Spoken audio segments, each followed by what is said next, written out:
Oke, teman-teman, kita lanjutkan lagi. Jadi, proses kegiatan bongkar muat di pelabuhan itu, saya ulangi dari mulai kapal sandar atau berthing, kemudian stevedoring atau bongkar muat barang dari kapal ke dermaga, kemudian cargo dooring, yaitu aktivitas pemindahan barang dari dermaga menuju ke penumpukan, baik merupakan gudang maupun lapangan, dan kemudian receiving atau delivery, yaitu eh, kalau receiving itu nerima barang, kalau delivery itu berarti eh, mengeluarkan barang dari terminal. Jadi kalau ini kalau dari mulai kapal sandar sampai ke receiving atau delivery ini proses bongkar, sebaliknya proses muat ya. Dari proses muat berarti dari luar ke penumpukan dulu, dari penumpukan nanti dipindah ke dermaga dan dari dermaga baru naik ke kapal. Karena jadwal kapal itu kan apa sudah fix gitu ya. Sementara yang mau memuat barang ke kapal itu harus menyesuaikan.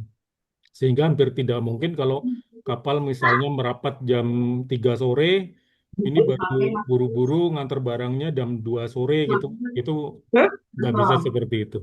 Jadi biasanya barang dikumpulkan dulu, ditumpuk, paling tidak 1-2 hari sebelumnya baru bisa naik ke kapal karena ada proses administrasi di sini. Kemudian dari setiap aktivitas inilah operator pelabuhan mencharge atau eh, mem- melayani jasa-jasa pelayanan dari mulai jasa pelayanan kapal seperti jasa tambat, jasa pengisian air, jasa kepil gitu ya, jasa cleaning dan sebagainya. Kemudian jasa bongkar muat. Sebentar, ada bocor ya.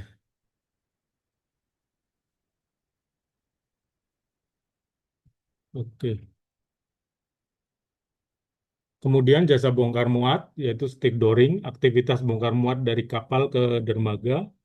Kemudian cargo dooring, ini ada jasa dermaga. Kemudian ada jasa penumpukan di lapangan penumpukan atau gudang dan jasa receiving atau delivery.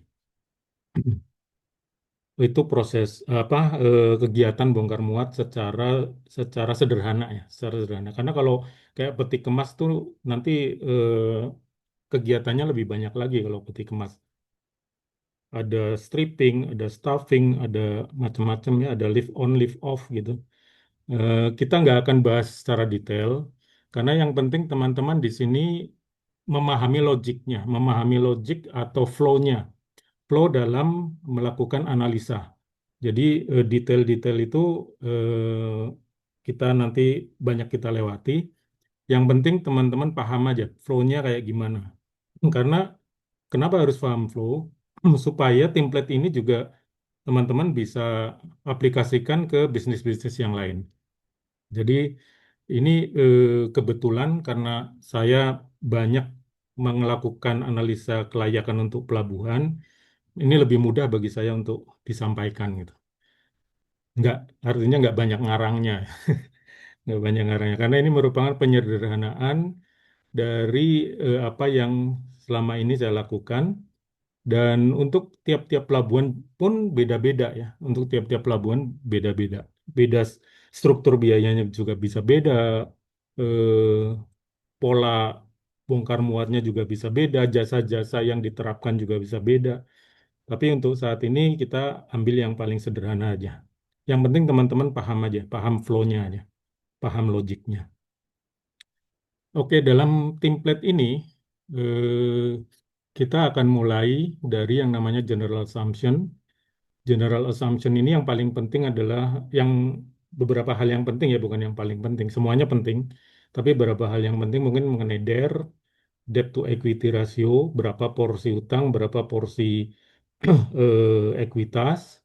Kemudian nanti ada perhitungan WACC, seperti yang teman-teman sudah kita diskusikan di webinar sebelumnya. Kita akan minta bantuan ChatGPT. untuk beberapa informasi terkait dalam perhitungan BACC. Kemudian ada juga asumsi untuk metode depresiasinya, tapi secara umum kita pakai straight line. Cuma yang beda adalah umur asetnya aja. Kemudian juga ada asumsi mengenai tarif. Untuk tarif ini kita sederhanakan juga, kita pakai benchmarknya Pelindo. Kemudian kita nanti akan ada informasi biaya investasi atau CAPEX. Setelah itu ada skema pendanaannya. Artinya apa? Artinya biaya investasi CAPEX ini kita biayai dari hutang berapa persen, dari ekuitas berapa persen, tergantung DER-nya. Kemudian setelah itu ada namanya proyeksi demand. Proyeksi demand adalah menghitung potensi throughput. Kalau dalam di pelabuhan tuh istilahnya throughput ya. Throughput itu throughput ya. Throughput itu artinya berapa jumlah dari komoditas yang dibongkar muat. Ya, misalnya seperti curah kering, batu bara gitu, berapa ton bongkarnya, berapa ton muatnya. Lalu lintas ya, lalu lintas dari komoditas itu namanya throughput. Kemudian setelah proyeksi demand ini kita bisa menghitung namanya proyeksi pendapatan. Karena kita udah ada proyeksi demand, ada asumsi tarif di sini. Kita menghitung proyeksi pendapatan. Setelah itu kita hitung proyeksi biaya atau OPEX. Nah, untuk pelabuhan ini sesuai dengan peraturan dari Kementerian Perhubungan, itu struktur biaya itu harus dibagi antara biaya operasi langsung dan biaya operasi tidak langsung. Biaya operasi langsung BOL dan biaya operasi tidak langsung. Sebetulnya ini juga ada urutannya ke perhitungan tarif. Cuma eh, dalam hal ini kita sederhanakan aja, tarifnya kita pakai asumsi benchmark ke Pelindo. Ya. Oke, kemudian dari informasi pendapatan, informasi biaya, ya, proyeksi biaya dan proyeksi dari investasi tadi kita susun masuk ke three statement model. Three statement model seperti teman-teman sudah mulai familiar gitu, mulai terbiasa, itu adalah kita melakukan proyeksi laba rugi, neraca, cash flow dengan beberapa driver atau supporting schedule yang mana hasilnya nanti antara laba rugi, neraca dan cash flow itu terintegrasi sehingga perubahan-perubahan apapun yang terjadi itu tetap nanti balance ya, dan neracanya tetap balance. Kemudian setelah kita bikin three statement model, kita bisa menghitung free cash flow. Free cash flow ini ada dua, yaitu free cash flow to project atau free cash flow to the firm atau FPFF dan free cash flow to equity atau FCFE. Bedanya apa nanti kita jelaskan secara detail kalau kita sudah masuk ke perhitungan ini free cash flow-nya. Kemudian setelah kita dapat free cash flow, kita lakukan discounted cash flow analysis-nya, yaitu berdasarkan WACC yang sudah kita hitung di depan ini. Ya. Oke, kemudian eh, kita setelah kita discounted cash flow ini, kita bisa menghasilkan yang namanya NPV, IRR, payback period, profitability index, ROI, ROE, dan sebagainya. Nanti kita akan ada analisa untuk projectnya atau FCFF-nya, dan ada analisa untuk equity-nya. Aduh, nanti bedanya apa, teman-teman akan paham di perhitungannya nanti langsung. Oke, kita masuk ke template. Jadi di awal adalah general assumption. General assumption ini merupakan asumsi-asumsi umum yang digunakan ya, digunakan dalam proses perhitungan di financial modeling ini. Ini teman-teman mungkin nanti kalau melakukan analisa sendiri untuk proyek yang lain mungkin bisa ditambah ya sesuai dengan keperluannya, bisa ditambah, bisa dikurangin, itu masing-masing tergantung keperluannya aja. Jadi template yang saya bikin ini bukan merupakan have to ya, harus begini itu enggak. harus begini tuh enggak. Tapi yang penting teman-teman dari sini bisa paham flow-nya aja, bisa paham logiknya. Itu yang paling penting. Nanti tinggal dimanfaatkan flow itu yang banyak banyak rumus-rumus yang sudah otomatis saling link gitu ya. Jadi tidak perlu menyusun dari awal. Tinggal dirubah strukturnya aja mungkin. Misalnya struktur investasinya tinggal dirubah, kemudian struktur biayanya bisa dirubah dan sebagainya tergantung teman-teman mau melakukan analisa untuk industri apa. Kemudian di template ini sudah saya lengkapi dengan tab. Jadi di sebelah kiri ini ada investment, nanti masuk ke investment ya. Ke investment, financing, nanti masuk ke financing, demand projection, ini masuk ke proyeksi demand-nya, tarif jasa kepelabuhanan itu langsung masuk ke sini. Nanti di sini ada perhitungan, asumsi lagi, asumsi untuk khusus untuk tarif, yaitu kenaikan tarifnya per 5 tahun 10%. Nah, ini perhitungannya udah otomatis. Ini kalau teman-teman nanti maunya per 3 tahun misalnya gitu, tinggal dirubah aja asumsinya 3 tahun. Nanti otomatis hitungannya akan menyesuaikan. Ya. Oke, ini sementara pakai yang 5 tahun dulu. Oke, kemudian kalau mau masuk ke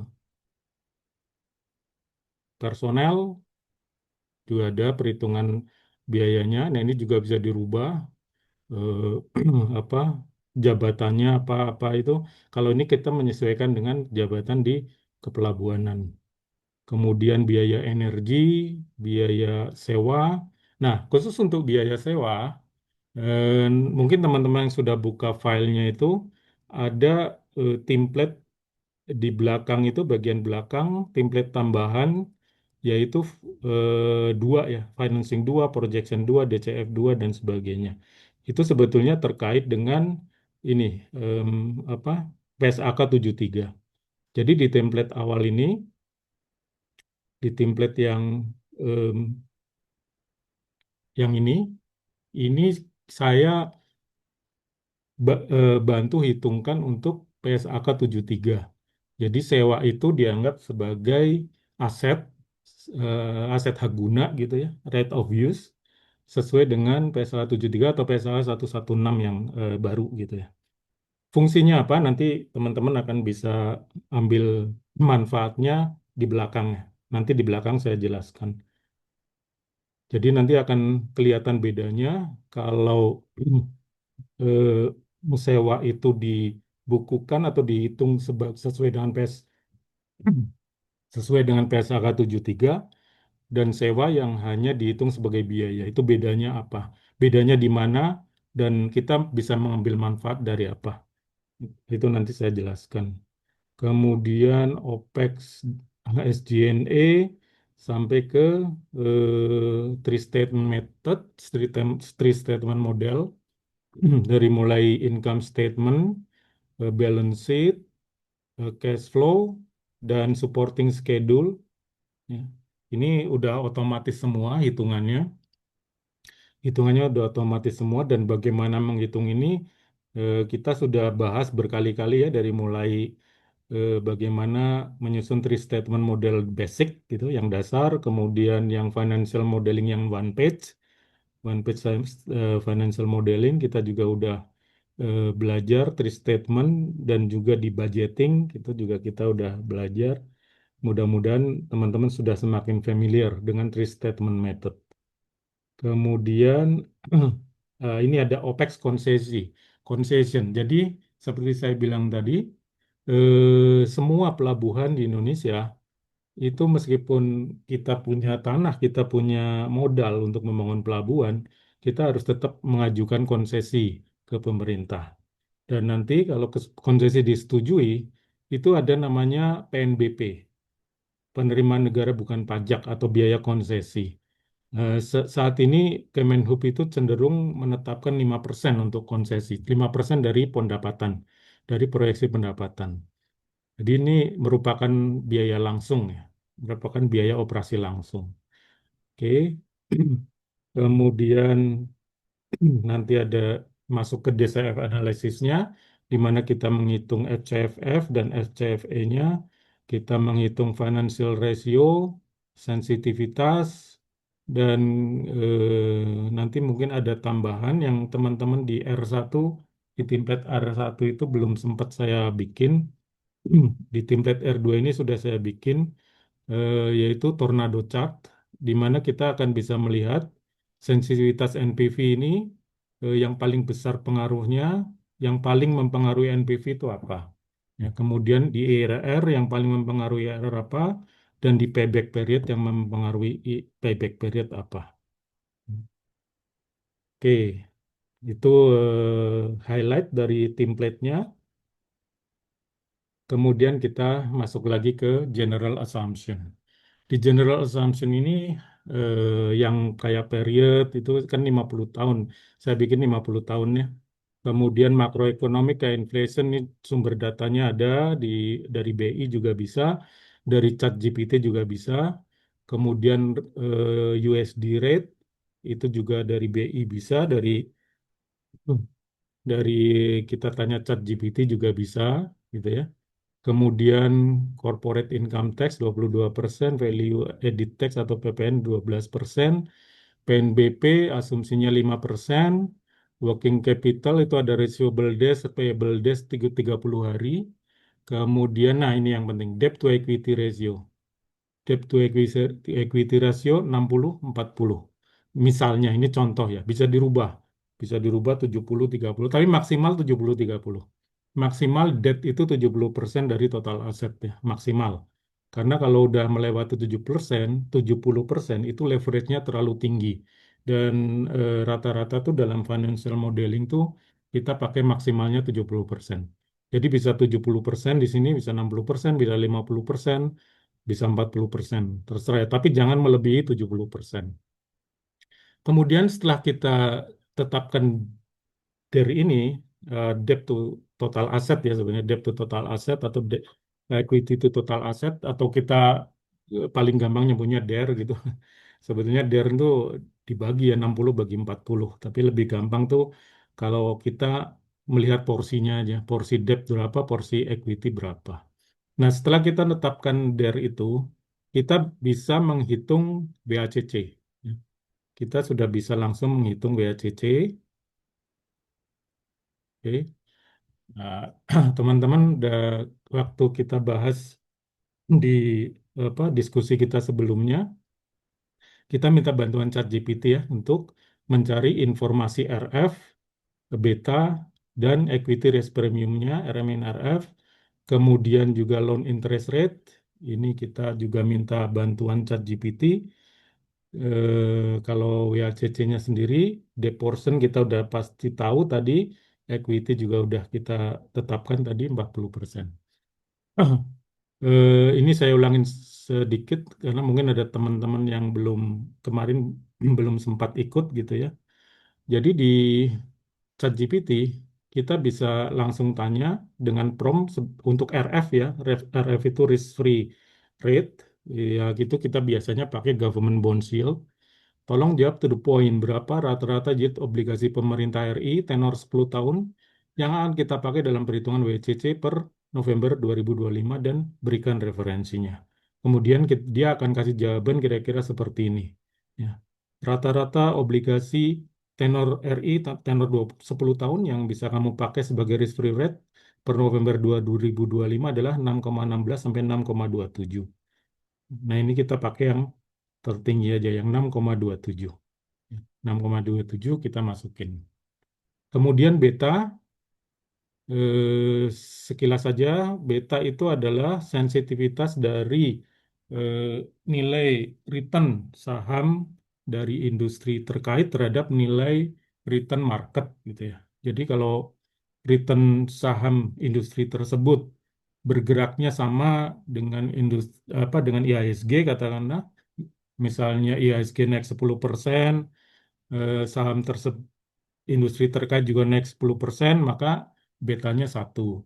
Tapi kalau ternyata saham perusahaan tersebut bergeraknya lebih tinggi daripada IHSG, katakanlah IHSG-nya 10%, saham tersebut naiknya 20%, maka betanya lebih dari 1. Sebaliknya kalau harga sahamnya bergeraknya lebih kecil dari IHSG, maka betanya kurang dari satu. Kira-kira begitu gampangnya. Kemudian kita promptnya di ChatGPT, kita sedang lakukan analisa untuk proyek pembangunan pelabuhan. Untuk keperluan tersebut kita akan pakai unlevered beta IPCC. Tolong carikan datanya dan berikan sumber referensinya. Jadi kita pakai proxy perusahaan terminal pelabuhan yang eh, terdaftar di BEJ, yaitu IPCC atau Indonesia Kendaraan Terminal TBK.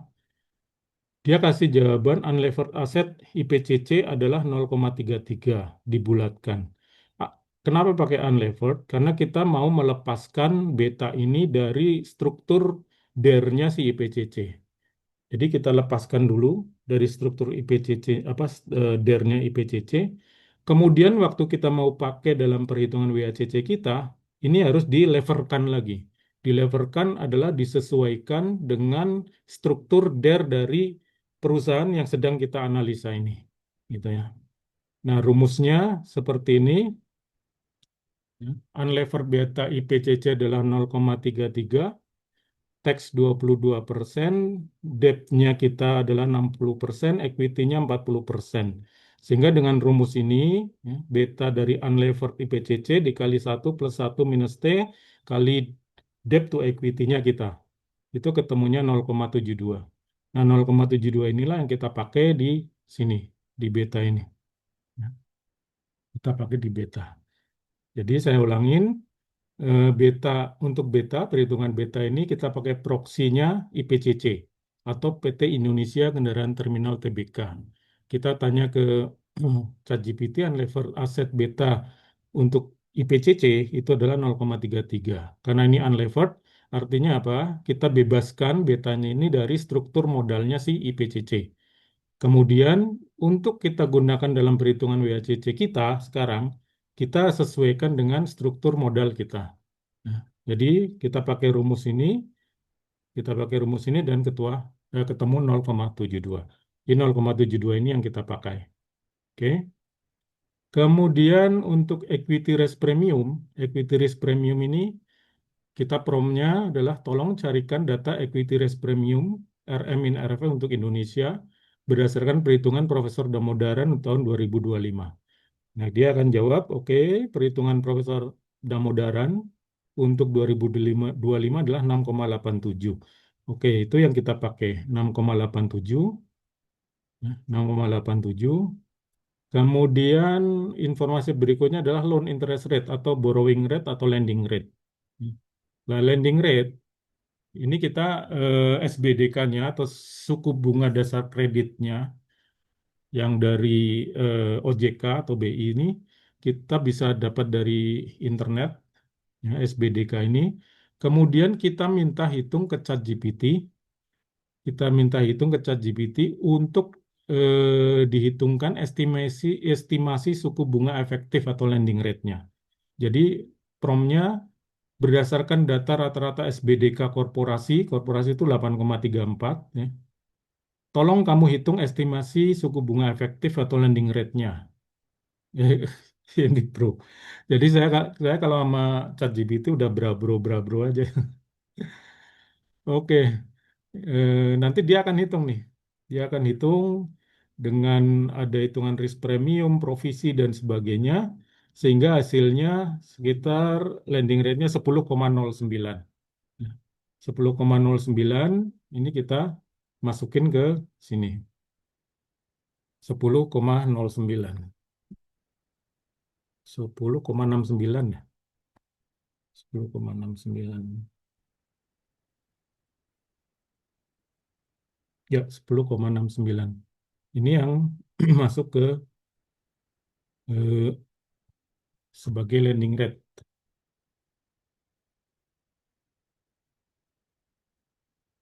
10,69. Nah, setelah kita isi semua, yang kuning-kuning ini kita isi datanya dengan bantuan ChatGPT, ini otomatis rumusnya udah ngitung, BACC-nya ketemu 9,48. Inilah yang kita pakai dalam asumsi di depan, BACC ini. Jadi risk free rate 6,27, beta 0,72, equity risk premium 6,87, kemudian cost equity ketemu 11,19. Lending rate 10,69, tax rate 22%, cost of debt-nya ketemu 8,34%. Dengan demikian WACC-nya adalah 9,48. Nah, ini 9,48 inilah yang akan kita pakai nanti dalam analisa DCF, Discounted Cash Flow Analysis. Oke, kemudian ada informasi mengenai investasi. Investasi ini nanti kita bisa dilihat detailnya di sheet investment. Ya. Kemudian ada asumsi tarif. Tarif ini kita pakai benchmark tarif Pelindo. Jadi ada jasa pelayanan kapal, terdiri dari jasa tambat, jasa kepil, dan jasa pengisian air bersih. Kemudian ada jasa pelayanan peti kemas, jasa bongkar muat 550.000 per box. Per box itu ukuran 1 teus istilahnya. 1 teus itu 20 feet. Kontainer 20 feet. Kontainer yang kecil ya, 20 feet. Dengan kapasitas muat antara 10 sampai 20 ton. Itu per box istilahnya. 1 teus. Kemudian ada jasa dermaga, ada jasa lift on lift off, ada jasa penumpukan. Kemudian ada jasa pelayanan curah kering, ada jasa pelayanan curah cair, jasa pelayanan general cargo, jasa monitoring dan supervisi, dan ada pas kendaraan. Oke, itu ini tarif-tarifnya ini mengacu pada Perlindo.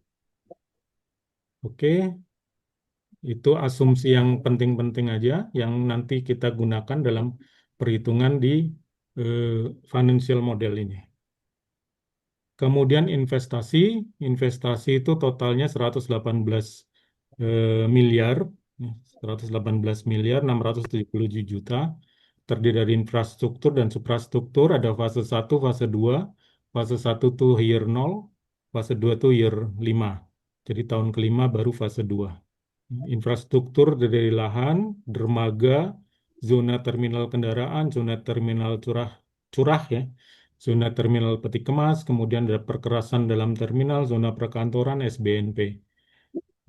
Kemudian ada suprastruktur, suprastruktur udah lebih istilahnya tuh alat-alat yang bergerak gitu ya, alat peralatan dalam yang dibutuhkan dalam bongkar muat, ada crane, forklift, truk peti kemas, ekskavator, truk pemadam kebakaran, kendaraan operasional, mekanikal dan elektrikal. Ini adalah peralatan yang kita beli atau yang kita jadi capex kita gitu loh. Tapi selain peralatan ini sebetulnya kita butuh peralatan lain. Nah, peralatan lain itu nanti yang kita asumsikan pakai sewa.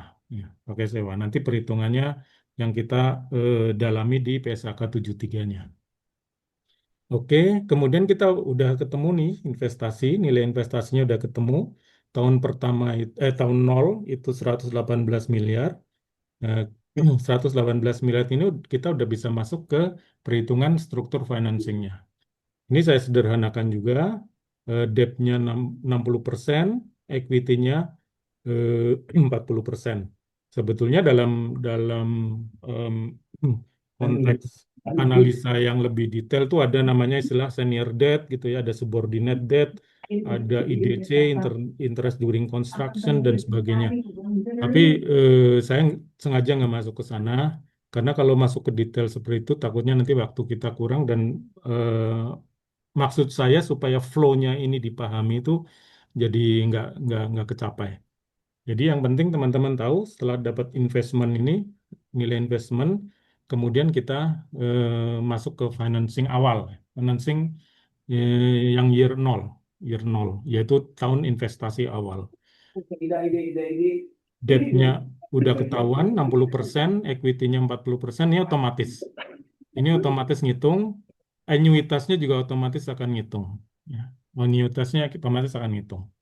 Ini yang loan 2, loan 3, loan 4, loan 5 masih kosong. Kita akan lihat efeknya dari mana ke mana setelah kita masuk ke three statement model. Oke. setelah financing awal kita hitung, jadi investment, financing awal kita hitung, kita baru menghitung namanya proyeksi demand. Biasanya dalam proyek pelabuhan, urusan proyeksi demand ini yang hitung adalah bagian teknis ya, bagian teknis lapangan. Jadi dia yang memang melakukan riset di lapangan, potensi-potensi pendapatan yang bisa diperoleh itu dari mana saja.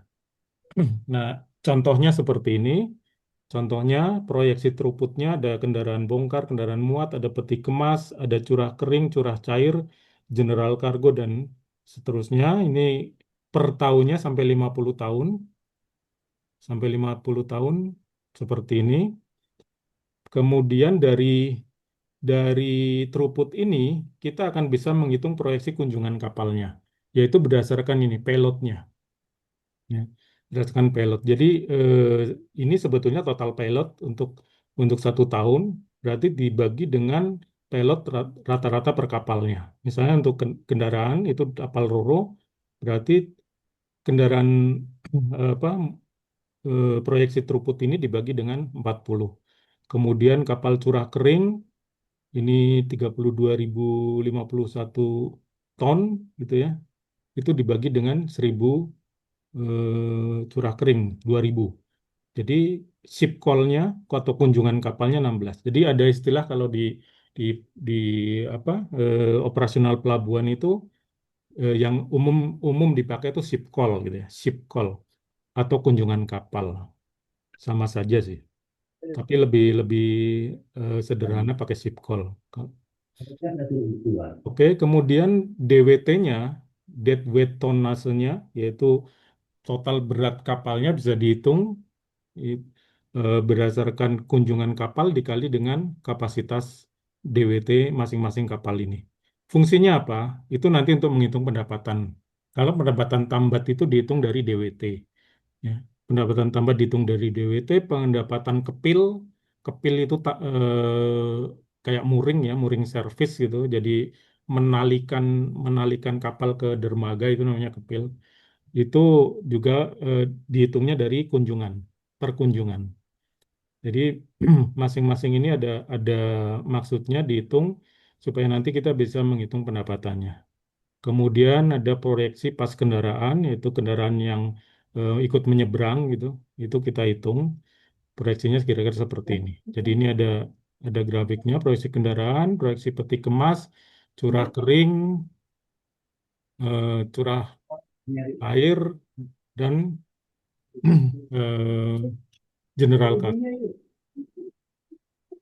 Kira-kira seperti itu. Jadi kita udah ngitung pendapatan apa demand, kemudian kita tadi sudah ada asumsi tarif, benchmark tarif Pelindo ini tinggal kita hitung kenaikannya setiap tahun berapa. Nah ini kan asumsinya tarif increase-nya 5 tahun sekali, naiknya 10%.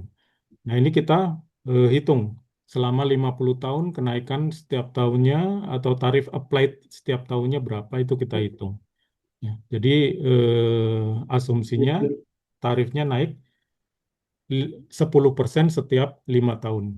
Ini kita hitung semua dari jasa pelayanan kapal. Ini ada jasa tambat. Jasa tambat tuh ngitungnya per GT per etmol, artinya per DWT tadi ya, DWT dan berapa lama. Etmol tuh hitungannya 1 hari. 1 hari. Jadi berapa lama berapa DWT-nya dan berapa lama dia tambat. Hitungannya seperti itu. Kemudian kalau jasa kepil hitungannya per kapal, terus ada jasa pengisian air bersih per meter kubik, kemudian ada jasa pelayanan peti kemas, ada jasa pelayanan curah kering. Kalau jasa pelayanan peti kemas tarifnya dihitung per box ya, per box atau per teus, per teus. Jadi kalau per box di sini hitungannya satu teus itu 20 kontainer 20 feet ya. Oke, kemudian jasa pelayanan curah kering per metrik ton hitungannya. Jasa pelayanan curah cair juga per metrik ton, jasa pelayanan kargo tarifnya juga per metrik ton, kemudian jasa monitoring supervisi untuk peti kemas tarifnya per box, curah kering dan curah cair tarifnya per ton, dan general cargo tarifnya per ton. Kemudian untuk jasa pas kendaraan tuh per traffic. atau per unit atau per kendaraan. Jadi ini ada kendaraan golongan satu, golongan 2, golongan 3, penumpang, barang, ini tarifnya beda-beda. Oke, ini kita udah dapat proyeksi demand, kita udah punya tarif, applied tarif yang akan dipakai untuk proyeksi selama 50 tahun, baru kita menghitung namanya revenue. Oke. Kita menghitung revenue dari mulai jasa pelayanan kapal, ada tambat. Jasa tambat itu tarif dikalikan total DWT-nya. Total DWT itu tadi ada di demand. Total DWT yang kita hitung ini, DWT kapal, totalnya 12.469. Ini masuk ke perhitungan 12.469. Demikian seterusnya, tahun-tahun seterusnya. Kemudian rata-rata etmol, asumsinya satu etmol atau satu hari. Jadi pendapatannya tinggal dikalikan tarif kali total DWT kali rata-rata etmol. Ini ketemu ini ketemu 623, ini tinggal di copy ke kanan. Oke. Kemudian jasa kepil adalah tarif per kapal. Tarif kapal 300.000. Ship call atau jumlah kunjungan kapalnya itu adalah 2.489. Ini dari tadi proyeksi demand-nya. 2.489 total kunjungan kapal. Ya. Ini masuk ke perhitungan, tinggal dikalikan aja tarif kali ship call. Ya, 747, tinggal copy ke kanan seterusnya. Kemudian jasa pengisian air bersih, tarifnya adalah 43.750. Dikali dengan total ship call-nya, dan masing-masing kapal kira-kira membutuhkan 10 meter kubik air bersih. Jadi total proyeksi pendapatannya adalah tarif dikali total ship call dikali dengan kebutuhan air bersih. Ketemu 1089, demikian seterusnya tahun-tahun berikutnya sama hitungannya. Kemudian kita dapat proyeksi pendapatan pelayanan kapal. Kemudian pelayanan barang, kita ada jasa pelayanan peti kemas, ada jasa pelayanan curah kering, dan seterusnya. Ini hitungannya hampir mirip ya. Tarif dikalikan throughput gitu kan. Kemudian curah kering juga gitu, tarif dikalikan throughput. Sedangkan untuk penumpukan harus ada rata-rata durasi penumpukannya. Rata-rata durasi penumpukan di sini kita asumsikan 5 hari. Jadi jasa penumpukan pendapatannya adalah tarif dikali throughput dikali rata-rata durasi penumpukan. Oke. Kemudian jasa pelayanan curah cair ini tahun-tahun 1, 2, 3, 4 ini belum ada throughputnya. Throughputnya baru mulai di tahun ke-5. Ya, dari tahun ke-5. Jadi pendapatannya pun baru mulai di tahun ke-5. Hitungannya sama, tarif kali throughput.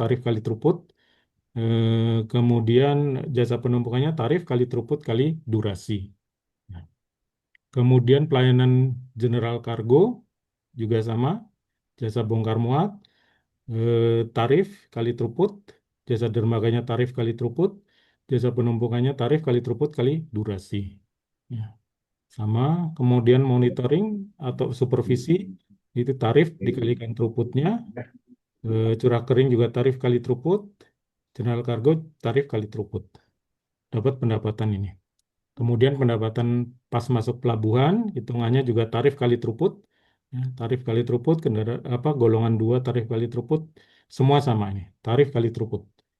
Oke, hingga ketemu proyeksi total proyeksi pendapatan untuk tahun pertama adalah 34.807. Ya, 34.807. Ini kalau kalau apa di divisualisasikan di grafik itu kelihatan di dashboard. Di dashboardnya kelihatan, ini dia, ya, kenaikan pendapatan sampai 50 tahun. Ini kelihatan di dashboardnya. Jadi porsi yang terbesar dari mana juga kelihatan. Porsi terbesar adalah dari pas kendaraan, kemudian dari peti kemas, dari pas kendaraan 52%, dari peti kemas 25%, dari curah kering cuma 1,6%, curah cair 1,51%, general cargo 6,21%, monitoring supervisi 7,54%, dan pelayanan kapal 5,62%. Trennya seperti ini. Trennya seperti ini. Jadi kelihatan visualisasinya. Sesuatu yang penting gitu, yang Oke. bisa jadi pegangan kita kalau kita punya utang. Ada bocor ya. Ntar. Ya, siapa ini sebentar. Saya mood dulu.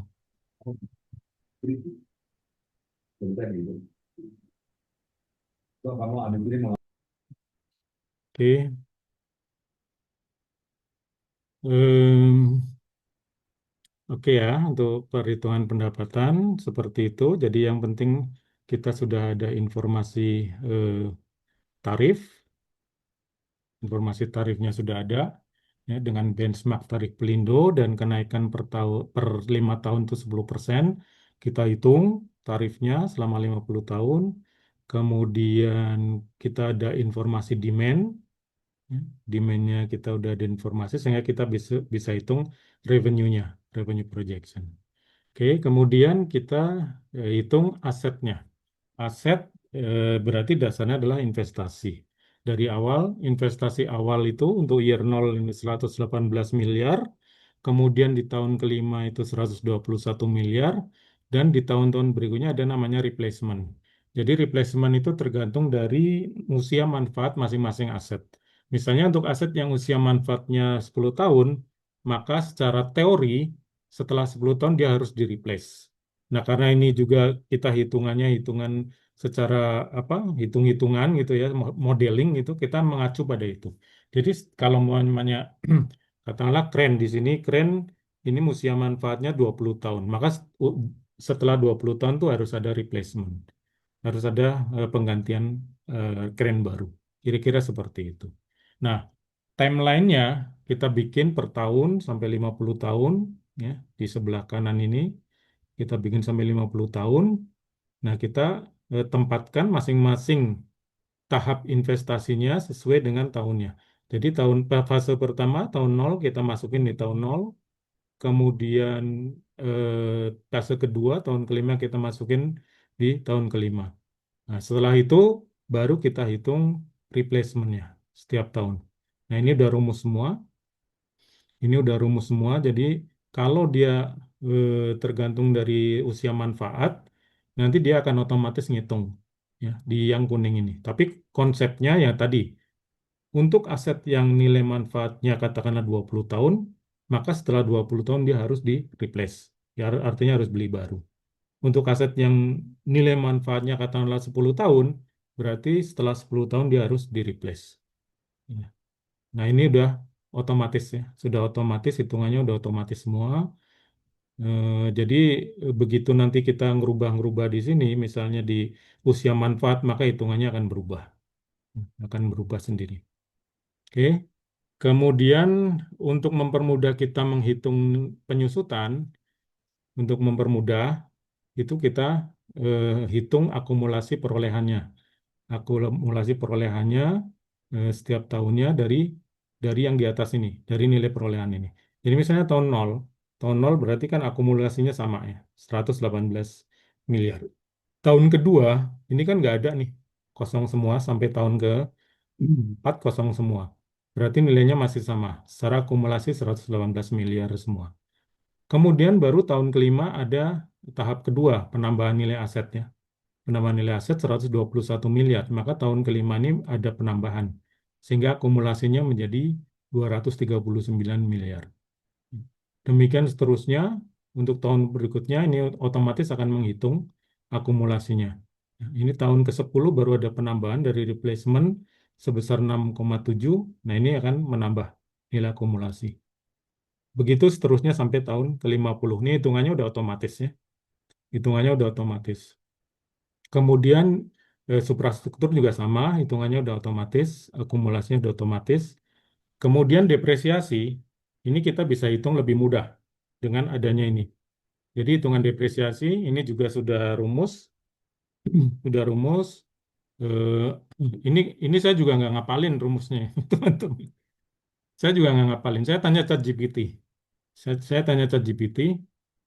Jadi prosesnya kita itu mau bagaimana yang pentingnya. Yang penting kita bisa menjelaskan ke ChatGPT mau bagaimana dan hasilnya harus bagaimana itu. Sehingga nanti ChatGPT bisa paham rumusnya bagaimana. Jadi misalnya perhitungan depresiasi ini, saya minta ChatGPT nih, tolong kamu hitungan depresiasi dari line yang terkait gitu ya, line yang terkait dengan aturan replacement atau masa depresiasinya sesuaikan dengan usia manfaat. Ya. Masa depresiasinya sesuaikan dengan usia manfaat. Jadi kalau sudah lewat usia manfaat, maka depresiasinya tidak dihitung lagi. Depresiasinya tidak dihitung lagi. Nah itu ketentuan-ketentuan itu yang kita sebutkan ke ChatGPT. Nah dia bikin rumus nih. Sum produk column ini gitu ya. Ini saya juga nggak ngerti, tapi saya cek bener nggak. Jadi secara manual kita cek. Jadi ChatGPT sudah memberikan rumus, secara manual juga kita cek sama nggak dengan hitungan kita. Kalau udah sama, ya berarti rumus itu kita pakai. Ya memang untuk ya itu seperti saya bilang ke Mbak Suparti tadi, awalnya itu yang lama seperti itu Mbak. Awalnya itu kita harus mendevelop rumus-rumus ya, yang yang applicable gitu supaya bisa kita pakai selanjutnya tinggal tinggal ke- di tinggal kita pakai aja selanjutnya gitu. Kita nggak perlu mikir lagi. Seperti ini ya udah, ini udah rumusnya ini dan udah terbuktikan secara manual udah benar, ya udah ini kita pakai, udah tinggal kita sesuaikan berapa tahun, udah ini hitungannya udah otomatis. Hitungannya udah otomatis. Oke, jadi kebayang ya Mbak Suparti ya, kalau dulu bikin financial modeling seperti ini mungkin 2-3 minggu gitu kan. Sekarang 2-3 hari cukup. Karena apa? Karena template dan rumus-rumusnya sudah ada. Template dan rumusnya sudah ada, kita nggak perlu mikir, tinggal kita menyesuaikan dengan struktur dari bisnis yang kita analisa. Struktur biaya bisa, struktur financing, struktur profit and loss-nya dan sebagainya. Yang penting kita tahu flow-nya. Kita tahu flow-nya dan kita tahu menempatkan rumus itu di mana. Oke, jadi kalau misalnya teman-teman mau pakai ini mau dirubah nih, ini dirubah-rubah nggak apa-apa. Dirubah ini angkanya ini dirubah juga nggak apa-apa gitu ya. Ini juga dirubah nggak apa-apa. Kalau nggak ada fase 2 juga dihilangin nggak apa-apa. Gitu. Nanti ini akan menyesuaikan. Ya, rumus-rumus ini akan menyesuaikan. Oke, kemudian setelah aset dan depreciation kita masuk ke OPEX. Ya, OPEX kita mulai dari SDM atau biaya personel dulu. Kalau di sini yang penting kita ada eh, eskalasi, ada eskalasi atau peningkatan kegiatan operasional berdasarkan throughputnya, berdasarkan kondisi throughput. Jadi logikanya gini, kalau perusahaan pelabuhan itu setiap tahun mengalami peningkatan throughput, berarti kan operasionalnya dia akan bertambah, berarti membutuhkan tenaga kerja tambah. Tapi kebutuhan tenaga kerja nambahnya ini aturannya mau bagaimana? Nah, itu yang kita masukkan dalam rumus eskalasi ini. Jadi misalnya kalau kalau penambahan operasionalnya nggak lebih dari 25%, ya jangan nambah orang gitu. Nah, itu masukin dalam rumus. Dan di sini saya pakai benchmark atau limit itu 25%. Jadi kalau 25 penambahan eskalasi operasionalnya itu belum 25%, ya jangan nambah orang dulu. Ya, setelah 25% baru boleh nambah orang. Gitu. Nah, ini ketemu hasilnya seperti ini, kira-kira ya, penambahan orangnya sampai tahun ke-50 ya. Kemudian eh, jadi ini pun dibedakan ya. Kalau di pelabuhan itu dibedakan tenaga kerja langsung atau BOL dan tenaga kerja tidak langsung atau BTOL. Nah, kemudian kita bikin asumsi gajinya, jabatan dan gajinya. Jabatannya apa aja, gajinya berapa, ya, kemudian asumsi tunjangan berapa sehingga kita dapat totalnya berapa. Asumsi pembayaran gaji per tahun juga berapa, 13 kali atau 15 kali gitu ya. Kemudian besaran eskalasi per tahunnya atau kenaikan gajinya per tahunnya rata-rata berapa? 2,5% atau 5% atau berapa persen gitu. Oke. Nah, ini nanti hitungan total salary-nya untuk per tahunnya ini akan otomatis ya. Total salary-nya ya berarti jumlah besaran salary ini dikali dengan tingkat kenaikan per tahunnya dikali dengan berapa kali setahun dibayar. Itu rumusnya seperti itu. Oke, nanti bisa dicek teman-teman untuk rumus-rumusnya ini. Kemudian setelah SDM, kita ada istilahnya consumable atau biaya bahan. Biaya bahan itu adalah biaya-biaya yang terkait dengan pemakaian barang-barang atau bahan-bahan yang dipakai habis dalam operasional. Seperti misalnya oli mesin, ya. Oli mesin, oli hidrolik, oli transmission. Karena kita kan di pelabuhan banyak pakai alat berat ya. Ada eskavator, ada mungkin wheel loader, ada crane, ada reach stacker, ada macam-macam ya. Nah, itu kan alat-alat berat semua. Dia butuh oli mesin, dia butuh oli hidrolik, butuh oli transmission, butuh coolant, filter, ban, dan sebagainya seterusnya. Nah, ini kita perkirakan pemakaiannya setiap tahun berapa.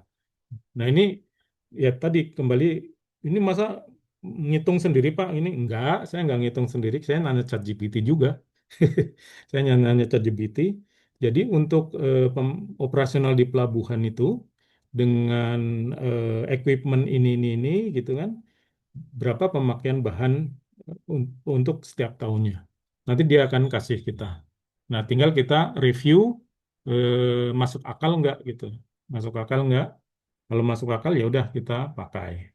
Jadi nanti kita akan dapat total konsumsi untuk oli mesin setahun berapa, oli hidrolik berapa, oli transmisi berapa, dan terus-terusnya. Jadi kita dapat pemakaian consumable setiap tahun. Nah, pemakaian consumable setiap tahunnya ini nanti kita kalikan dengan harganya. Jadi setelah kita pakai, kita hitung pemakaian consumable tiap tahunnya dengan eskalasi sesuai dengan eskalasi dari operasional tadi, ya. Kita hitung sampai 50 tahun, kemudian kita prediksi harganya. Harganya itu katakanlah kita mengikuti inflasi ya, dia. Setiap tahun tuh naik karena inflasi, katakanlah seperti itu. Nah, ini kita akan hitung setiap tahunnya sampai 50 tahun. Jadi ini kalau rumus-rumus seperti ini kan kelihatannya banyak banget. Sebetulnya kita ngitung cuma satu kolom aja. Tahun kedua aja kita hitung rumusnya, ya, harga awal dikali dengan inflasi. Udah tinggal copy aja semua ke kanan. Ya, oke. Kemudian kita hitung biaya bahannya, yaitu total ini pemakaian consumable dikali dengan harga. Nah, ini tinggal ngaliin aja. Ngaliin tapi dibagi, karena ini pakai eh, IDR 1 juta gitu ya, jutaan, ya dibagi dengan 1 juta. Oke, jadi kita dapat biaya ba- biaya total, sorry, total proyeksi biaya consumable.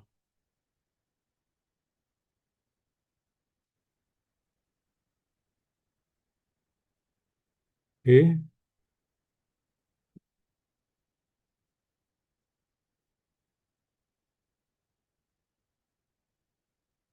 oke, nanti aja. Kalau pakai Zoom ini Excel-nya agak lambat. Oke, kita dapat biaya consumable, udah. Biaya energi, logiknya juga sama. Logiknya sama, kita tetap pakai eskalasi dari throughput.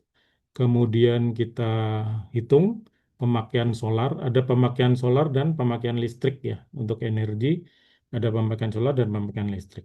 Pemakaian solar ini kita hitung pemakaian solar untuk seluruh equipment atau peralatan yang dipakai, misalnya dari stacker, HIH, top loader, forklift, ada yang 28 ton, 25 ton, terminal traktor, ekskavator, wheel loader, genset, dan lain-lain. Nah, ini kita perkirakan konsumsi solarnya setiap jam. Konsumsi solarnya setiap jam, sehingga berdasarkan jam operasional dari eskalasi per tahunnya ini, kita tinggal kalikan konsumsi dari masing-masing equipment dengan jam operasionalnya. Sehingga ketemu total konsumsi solarnya 267.840 liter setiap tahun. Nanti tinggal harga solarnya kita hitung juga dengan asumsi kenaikan 5% per 3 tahun, dan pemakaiannya tinggal kita kalikan dari konsumsi dikali dengan harga solar. Oke, sehingga ketemu ini. Kemudian pemakaian listrik, nah kita identifikasi apa aja yang pakai listrik gitu. Ada yard and wharf lighting untuk lapangan, river plug, kantor operasional, gate system, IT system, dan lain-lain. Nah, gini tiap tiap ininya kita hitung konsumsinya, konsumsi listriknya, KWH-nya gitu ya. Kemudian kita kalikan dengan tarif listriknya. Kita kalikan dengan tarif listrik, kita ketemu proyeksi biaya pemakaian listrik. Kemudian proyeksi biaya energinya adalah solar, pemakaian solar ditambah dengan listrik. 5,5 miliar per tahun. Oke, saya cek dulu recordingnya dan masalah nggak. Oke, enggak. Setelah energi kita sewa. Seperti saya sampaikan bahwa yang masuk CAPEX itu tidak semua equipment masuk CAPEX. Equipment yang tidak masuk CAPEX itu kita sewa. Ya. Ada reach stacker, contohnya ini asumsi ya. Ada reach stacker, ada empty container handle, ada terminal traktor, chassis, wheel loader, backhopper, grab bucket, dan sebagainya. Nah, kalau yang reach stacker, terminal handle, container handle, terminal tractor head, dan chassis trailer ini terkait dengan peti kemas, terkait dengan peti kemas sehingga sewanya hanya mulai tahun ke-8 sesuai dengan throughputnya. Karena throughput peti kemas itu mulai tahun ke-8. Sementara yang lain-lain udah mulai tahun pertama. Wheel loader, backhopper, grab bucket gitu ya, dengan harga estimasi biaya sewa kenaikan per tahunnya 5% seperti ini. Nah, kemudian eh, salah satu yang kita lakukan dalam proses financial modeling adalah kita mengaplikasikan PSAK 73 dalam perhitungan biaya sewa ini. Sehingga biaya sewa ini kita anggap sebagai aset, sebagai aset hak guna. Nah, ini mungkin saya jelaskan sedikit. Jadi misalnya begini, untuk penjelasan aset hak guna itu ya.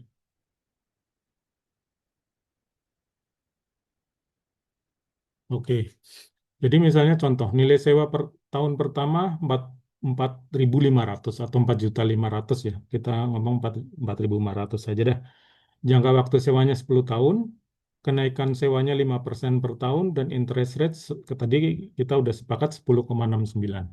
Tapi kalau dalam konteks aset hak guna yang real gitu ya, yang real artinya nyata ada kontraknya dan sebagainya ya kita mengacu pada kontrak yang disebut dalam perjanjian itu. Tapi kalau dalam hitungan ini kita mengacu interest rate-nya itu pada hitungan yang sudah kita lakukan tadi. Nah, kemudian hitungannya, pembayaran sewanya awal itu 4.500. Kemudian ada kenaikan 5% per tahun. Ini naik per tahun 5% ya, 4.500 ke 4.725 itu naik 5%. Ke 4.961 naik 5% dan seterusnya. Ini kenaikan tiap tahunnya 5%. Kalau dijumlahkan totalnya berarti pembayaran sewanya 56.601. Kemudian pembayaran sewa ini kita present value-kan. Kita present value-kan dengan menggunakan discount rate ini, interest rate 10,69. Untuk tahun pertama, karena tahun pertama dia itu kalau sewa itu kan biasanya bayar di muka gitu ya. Berarti pembayaran sewa pertama tuh present value-nya sama, yaitu 4.500.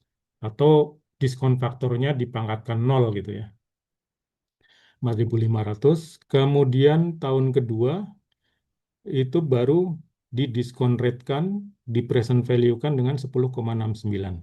Jadi 4.725 itu dikali dengan 1 plus ini bunga ya dipangkat 1.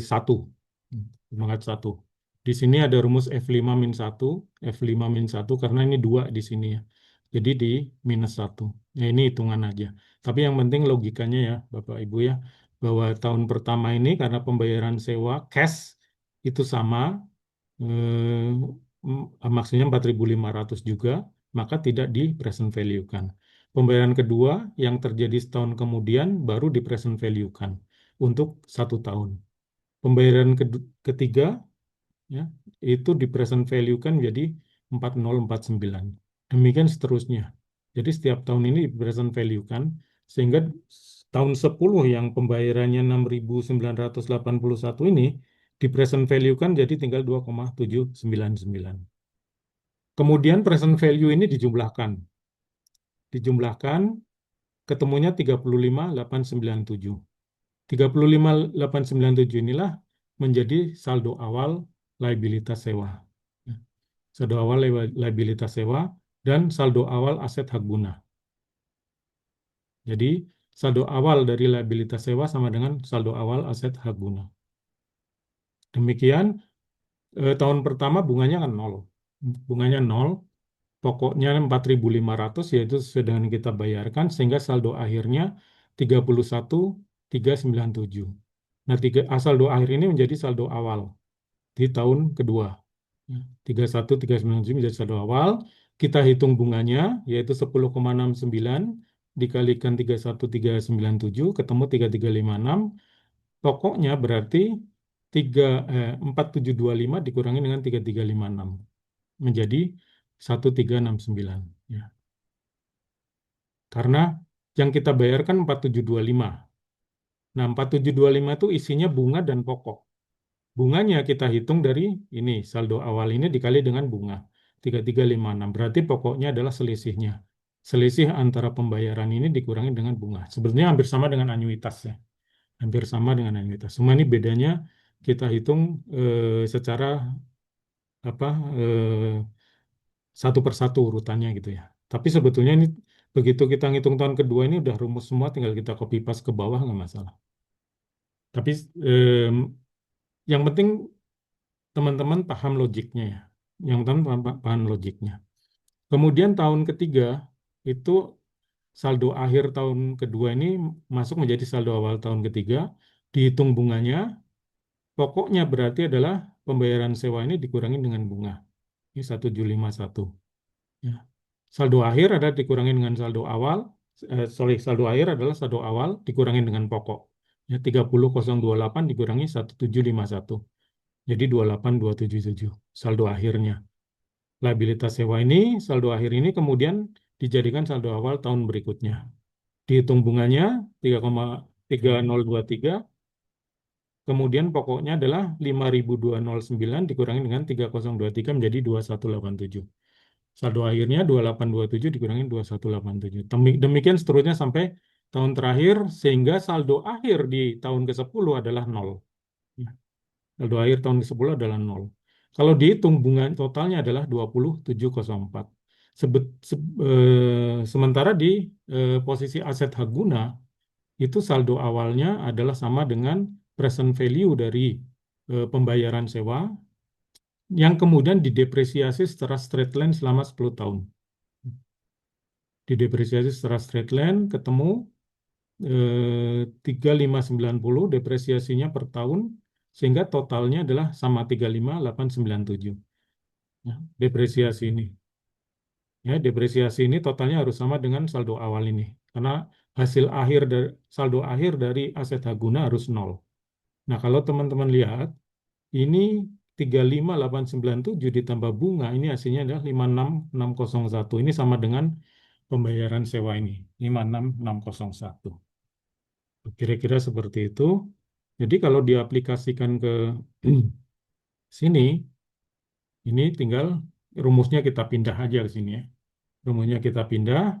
Jadi kita ambil rich taker yang 45 ton ini adalah apa nilai sewanya 4.500. Ya, tinggal kita isikan ke sini 4.500 dengan kenaikan sewa di 4.725 ini tinggal kita kopikan ke bawah gitu ya. Kita tinggal tarik ke bawah gitu maksudnya ini otomatis akan ngitung ya, akan ngitung secara otomatis liabilitas sewa saldo awalnya berapa saldo akhirnya berapa terus aset guna saldo awal berapa saldo akhir berapa ini akan otomatis dihitung. Jadi teman-teman nggak perlu ngitung-ngitung lagi ya, yang penting ngitung asumsi dari nilai sewanya aja, ngitung asumsi nilai sewa ini semua ada rumus semua. Jadi perhitungan PSAK 73 ini udah rumus semua, udah rumus semua tergantung dari asumsi sini, masa sewanya berapa, interest rate-nya berapa. Nah nanti kalau teman-teman di three statement model yang biasa itu kan menghitung schedule fixed asset ya dengan hanya menghitung dari apa fixed asetnya gitu. Nah nanti ada schedule untuk aset hak guna. Ada schedule aset hak guna yang angkanya ngambil dari sini. Ya, angkanya ngambil dari sini. dari summary ini ya, dari summary ini. Jadi ada schedule aset Laguna, ada schedule liabilitas sewa. Angkanya ngambil dari sini. Oke, itu untuk sewa. Dan itu nanti fungsinya untuk apa nanti kita jelaskan di akhir. Kemudian ada namanya PBM, perusahaan bongkar muat atau TKBM atau tenaga kerja bongkar muat. Ya. Nah, ini jadi di pelabuhan itu biasanya yang melakukan aktivitas bongkar muat itu ada yang namanya perusahaan bongkar muat atau tenaga kerja bongkar muat. Yang jadi mereka yang melakukan kegiatan, ya kan, kemudian bisa kita berdasarkan kontrak ya, sebagai operator pelabuhan dengan TKBM atau PBM itu ada kontraknya. Jadi nanti tinggal dihitung berapa aktivitas yang dia lakukan dikalikan dengan tarifnya. Untuk peti kemas, untuk curah kering, untuk general cargo, untuk kendaraan itu masing-masing beda tarifnya. Tinggal dihitung berapa throughputnya, berapa tarifnya, gitu ya. Berapa throughput, berapa tarif sehingga ketemu biayanya berapa. Oke, kemudian maintenance. Maintenance itu kita harus menghitung. Jadi maintenance itu nggak cuma kita kan aset-aset yang kita pakai untuk operasional kan nggak cuma aset kita sendiri, tapi juga ada aset sewa. Aset sewa juga kita harus maintain gitu ya. Jadi di sini ada tiga klasifikasi yaitu maintenance untuk infrastruktur, maintenance untuk suprastruktur, dan maintenance untuk aset sewa. Nah, aset sewa ngitung maintenance-nya gimana? Kalau untuk aset kita, fixed asset, itu biasanya maintenance tergantung ya, tergantung perusahaan. Tapi di sini kita asumsikan 2,5% dari nilai aset. Ya, kalau asetnya itu aset yang kita punya, memang kita ada nilainya gitu ya. Tapi aset sewa gimana? Nah, untuk aset sewa, biasanya kita pakai replacement cost. Kenapa bukan pakai nilai aset Haguna, Pak? Oh, aset Haguna itu kan sebetulnya cuma accounting aja gitu ya. Bukan nilai real dari asetnya. Jadi, untuk aset Haguna, kita pakai replacement cost-nya. Jadi, kita harus perkirakan replacement cost untuk masing-masing aset sewa ini berapa. Nah, dari situ baru kita hitung nilai maintenance-nya, biaya maintenance untuk aset tersebut. Di sini asumsinya 2,5% dari nilai aset. Oke. Kemudian ada insurance. Insurance juga mirip seperti maintenance. Jadi kita hitung nilai asetnya dan kita hitung replacement cost untuk aset sewa. Karena kalau aset sewa yang jangka panjang itu biasanya bisa apa kita sebagai penyewa sebagai tertanggung gitu ya, yang berarti dia yang harus bayar preminya. Jadi ini asumsinya seperti itu. Jadi kita hitung aja nilai replacement cost-nya. Jadi kita ketemu bi- nilai aset untuk seluruh aset yang beroperasional di pelabuhan dan kemudian proyeksi biaya asuransi adalah 0,65% dari nilai aset. Nah, ini udah otomatis hitungannya. Oke. Kemudian SG&A, SG&A juga ini asumsi itu adalah 5% dari nilai sales ya.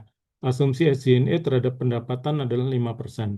Berarti ini acuannya ke pendapatan. Sementara proporsinya seperti ini kira-kira ada biaya penjualan 10%, akomodasi transportasi 15%, ATK 5%, dan seterusnya. Sehingga totalnya 100%. Nah ini tinggal dikalikan aja proporsinya dikali dengan 5% dikali dengan pendapatan tadi. Ya, sehingga kita dapat angkanya untuk tiap tahun sampai 50 tahun ke depan. Oke, kira-kira begitu. Kemudian biaya konsesi tadi sempat saya jelaskan di depan bahwa BUP, Badan Usaha Pelabuhan ini, setelah mendapatkan hak konsesi atas pengoperasian pelabuhan dia harus bayar PNBP, penerimaan pajak bukan penerimaan negara bukan pajak atau biaya konsesi gitu ya. Nah biaya konsesi ini saat ini Kemenhub itu cenderung memakai 5%. Dulu-dulu ada 2,5% gitu ya, ada 3% tergantung negosiasi. Tapi sekarang sepertinya sudah mengarah ke 5% semua. Nah, biaya konsesi ini kita hitung berdasarkan pendapatan. Jadi 5% dikali dengan proyeksi pendapatan. Ini menjadi biaya operasi langsung. Oke. Kemudian baru kita masuk ke three statement model. Nah, three statement model ini kita masukin dulu income statement dari pendapatan usaha tadi udah terhitung ya. Kita terhitung pendapatan usaha dari revenue projection ini totalnya 34.807, 3776 dan seterusnya. Ini kita ambil dari sana. Eh, sehingga totalnya 10.562.620 ya. 10.562.620. Ini total 50 tahun. Nah, kemudian biaya operasi langsung kita ambil dari yang sudah kita hitung tadi semua, dari biaya tenaga kerja langsung, biaya bahan, biaya energi, biaya pemeliharaan, biaya PBM, TKBM, biaya depresiasi, depresiasi aset hak guna gitu. Ini udah kita hitung tadi ya di sewa PSAK 73. Kemudian ada biaya asuransi, biaya konsesi. Sehingga totalnya setahun tahun pertama 23.233. Ini tinggal copy paste saja, bukan copy paste ya, tinggal tarik, tinggal tarik dari schedule-schedule OPEX yang tadi kita sudah hitung. Kemudian laba kotornya dapat, biaya operasi tidak langsung juga dari schedule yang sudah kita hitung tadi. Kemudian kita dapat biaya total biaya operasi, ini cuma hitungan biasa ya. Biasa. Kemudian beban bunga pinjamannya ada dua. Beban bunga ya bukan bunga pembi. Beban bunga ini ada dua, beban bunga pinjaman dan beban bunga sewa. Beban bunga pinjaman ini berdasarkan dengan schedule financing yang tadi, yang di financing awal tadi, ya.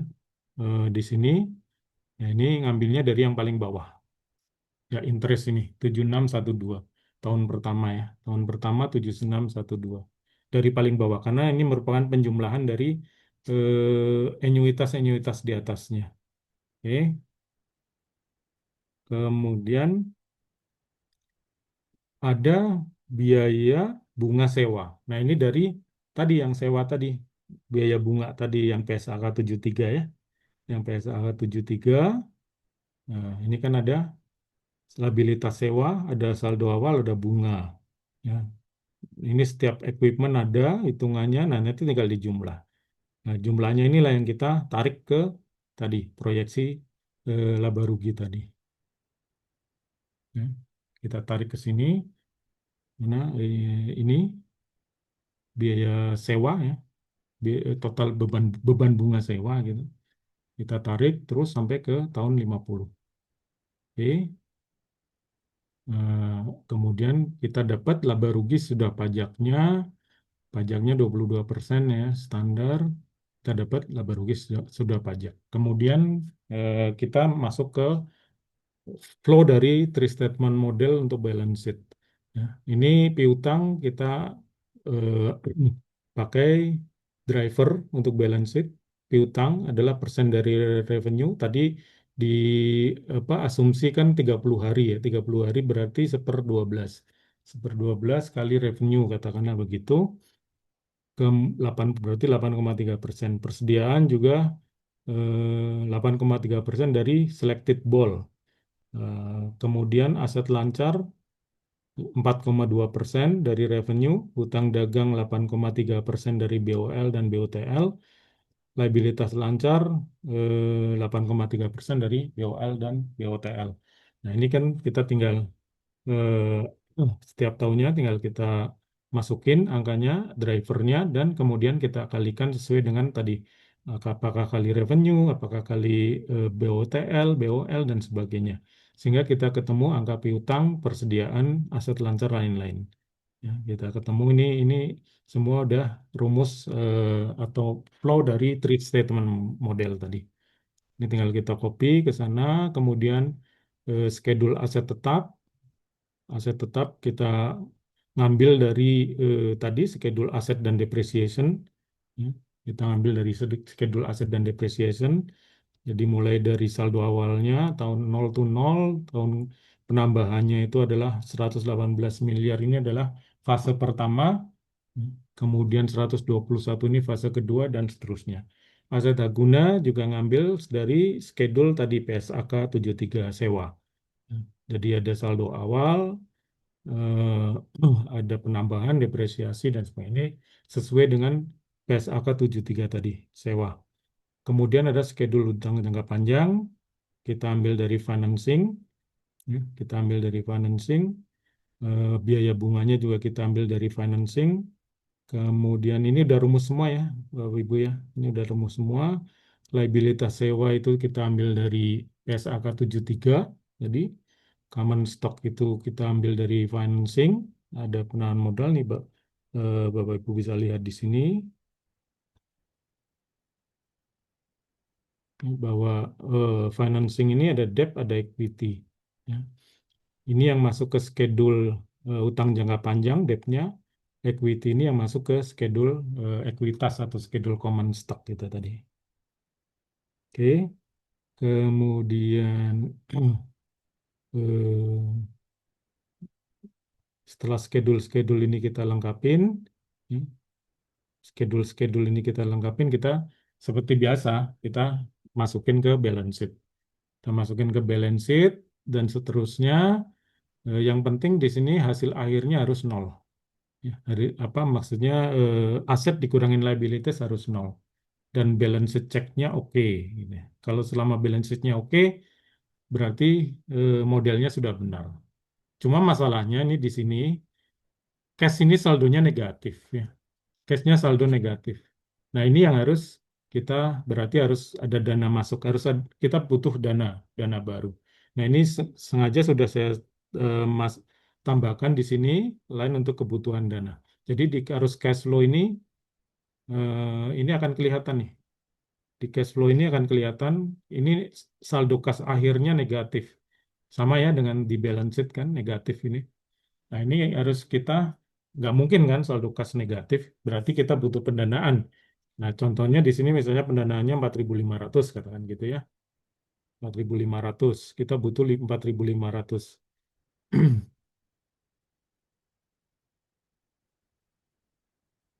Banyakan ya. Oke, sebentar.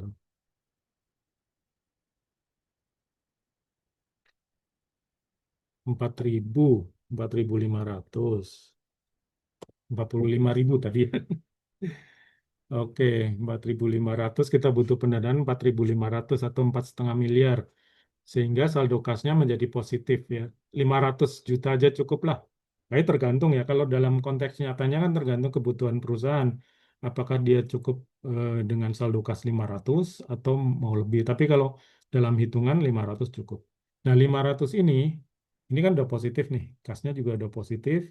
Nah ini kita bisa lihat di financing.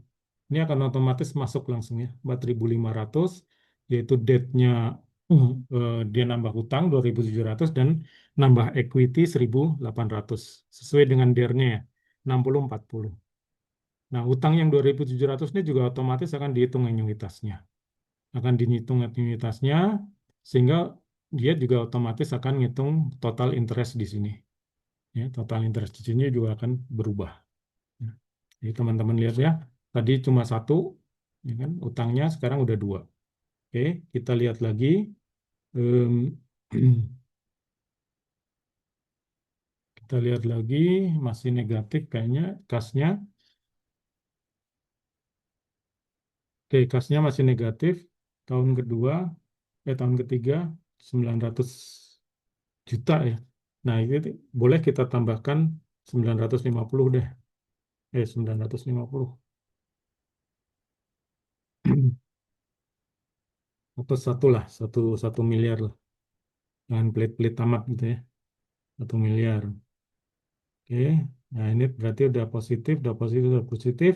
Tapi tahun kelima kan ada tahap kedua. Tahap kedua kita masih kelihatannya masih cash-nya masih negatif 117 miliar. Nah, kita bisa ngambil pendanaan katakanlah di 118 miliar gitu ya. 118 miliar. Udah positif tahun kelima, tahun keenamnya masih negatif. Tambah lagi misalnya revolver ya, revolving loan atau utang modal kerja itu 4 miliar katakanlah gitu. 4 miliar. Oke, udah positif, cash-nya juga udah positif, tapi masih tahun 7 masih negatif. Masih negatif, kita tambahin lagi 2.500 katakanlah begitu. Oke, nah udah positif semua ya, mudah-mudahan. Oke, kasnya sampai tahun ke-50 udah positif semua. Oke, udah positif semua. Coba kita lihat efeknya di financing. Penambahan-penambahan hutang tadi, baik yang investment maupun yang revolving, nah langsung dia otomatis nambah. Langsung otomatis nambah. Di tahun kedua 600, 400, 1 miliar. Tahun kelima 700, 800, utangnya, equity-nya 47.200, sehingga total pertambahannya 118.000. Tahun ke-6, tahun ke-7, nah ini otomatis akan ngitung sendiri, secara otomatis akan ngitung anuitasnya. Oke, anuitasnya. Ini supaya mudah dipahami, memang sengaja saya tidak bedakan yang mana senior debt, mana apa junior debt atau apa ya. Itu tidak saya bedakan supaya teman-teman paham apa yang sederhana, dari yang sederhana ini paham aja. Paham konteksnya, paham alurnya, paham polanya gitu. Nah, oke. Itu ini otomatis nanti akan terhitung ya interest rate-nya dan otomatis akan masuk ke laba rugi. Otomatis akan masuk ke laba rugi. Jadi otomatis akan masuk ke laba rugi. Laba ruginya udah sampai tahun ke-17 ada pembayaran bunga pinjaman. Oke, itu three statement model yang teman-teman sudah sangat familiar karena beberapa kali kita bahas ya. Oke, kemudian masuk ke DCF-nya. Masuk ke DCF, kita akan menghitung, kalau WACC udah tadi kita hitung, DCF kita akan menghitung dua cash flow, yaitu cash flow untuk project atau FCFF atau unlevered cash flow, dan FCFE atau cash flow untuk equity atau levered cash flow. Di FCFF atau unlevered cash flow ini kita menghitung cash flow tanpa mempertimbangkan sumber dananya dari ekuitas mau atau dari hutang. Jadi total aja. Kita hitung total aja. Kita nggak memperhitungkan dari utangnya berapa, bayar utangnya berapa, bunganya berapa, itu kita nggak memperhitungkan. Kita nggak memperhitungkan. Jadi kita di sini sengaja saya nggak mulai dari EBIT ya, tapi mulai dari pendapatan supaya apa? Supaya nanti saya bisa bikin sensitivity analysisnya. Ya. Jadi mulai dari pendapatan ini udah masuk rumus drivernya, ada driver pendapatan, ada driver BOL atau biaya operasi langsung, ada driver biaya operasi tidak langsung, dan ada driver investasi. Nah, ini tinggal masuk rumusnya semua, sehingga ketemu EBIT-nya segini, ditambah dengan depresiasi aset tetap, ditambah depresiasi aset hak guna, dikurangi pembayaran sewa, di, ya, karena di depresiasi di apa income statement untuk yang tadi hitungannya ada PSA 73 itu kan tidak ada pembayaran sewa, tidak ada biaya sewa gitu ya. Tapi biayanya dikamuflase ke depresiasi dan pembayaran bunga. Jadi depresiasi itu harus kita keluarkan, tapi biaya sewanya harus kita masukkan lagi di bawah karena tetap keluar duit kan. Tetap keluar duit, jadi kita masukin di bawah. Kemudian ada changes on working capital dikurangin dengan capex dan tax-nya 22%. Ini tax-nya diambil dari EBIT ya, dari EBIT. Oke. Kemudian kita dapat unlevered FCF-nya, diskon faktor kita pakai WACC 9,48. Jadi ketemu discounted FCFF-nya, discounted arus kas untuk proyeknya. Dan kita hitung juga cumulated-nya supaya nanti kita bisa hitung payback period. Ya. Nah ini profitability index, kita menghitungnya adalah cash from operation dibagi dengan cash from investment. Itu 1,9. Ya. Project IRR itu udah rumus.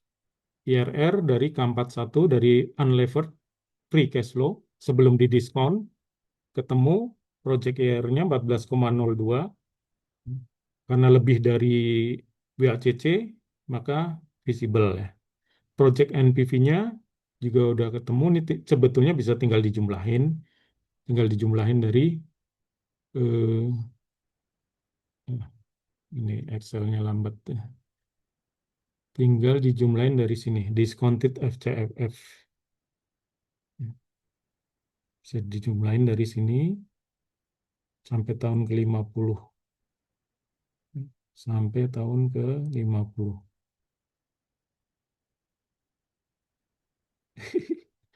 Excel-nya nih lambat banget kalau pakai Zoom nih.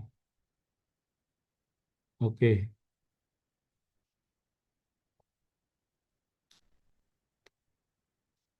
ini saya hanya mau menunjukkan bahwa ini bisa pakai rumus NPV, ya. K41 ditambah NPV dengan WACC-nya 9,8 dari mulai L41 sampai eh, BI41 ya ini. Tapi bisa juga pakai penjumlahan karena sebetulnya ini udah didiskon di bawah ini. Tinggal kita jumlahin aja. Hasilnya akan sama. Kemudian project payback period itu pakai rumus juga. Count if dihitung nih diakumulasinya ini.